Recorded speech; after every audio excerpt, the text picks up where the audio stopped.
I'm Jen, this is Remembered Reads, and this is a little update and Friday Reads, which I don't usually do, but it's been a couple of weeks since I've made a video, so I thought I would give it a go and put something out there before I get so behind that suddenly I get overwhelmed by all the videos that I would have to do.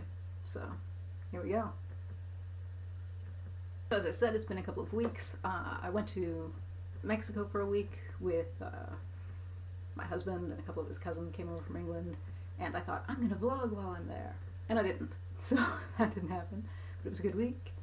And then I did not go home. I came back to my mother's place in Toronto, and my sister came and she brought her son, and we were going to all do St. Nicholas Day together, which if you don't celebrate that, that is basically Santa Claus, but it's on December 6th as opposed to Santa Claus on Christmas.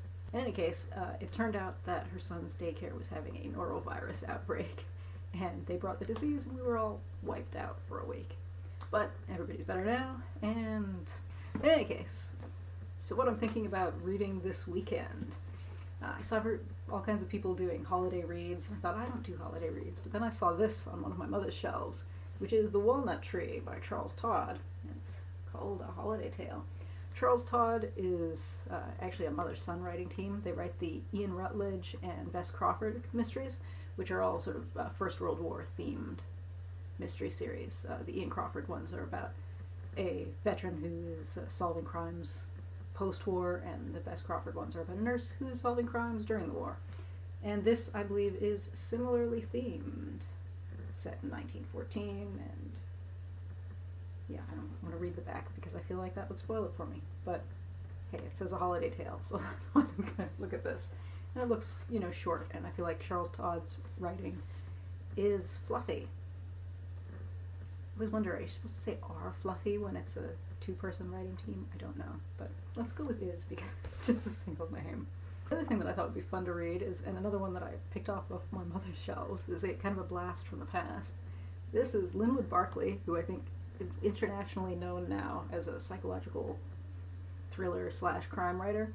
But 20 years ago, he was a humor columnist for the Toronto Star, and this was a book that he wrote in those days, which is Mike Harris Made Me Eat My Dog, which, if you both are from Ontario and are old enough to remember the politics of the mid-90s, Mike Harris was the Premier of Ontario, and his leadership involved a lot of budget cuts, so that's obviously what this was about. This is humor. I imagine it's going to be short. I think it'll be funny to read this, 20 years after the fact and see if it's still amusing. So you never know with some of these things, they don't age well. Some of them, they age a little too well, and you think, we should know better now. So anyway, I thought that would be fun, quick read. And because I'm using the word fun too much, I thought I'd read something which I anticipate to be depressing, which is Joseph Boyden's Wenjack, which is also short, but which is based on a true story about a boy in the 60s who escaped from a residential school, and I think we all know the story that he did not have a happy ending. But I'm sure this will be moving and interesting, and a portion of proceeds from this book are going to a camp in Northern Ontario for First Nations youth, so I actually bought this at somewhere other than Book Outlet, which I rarely do for books anymore. So, yeah.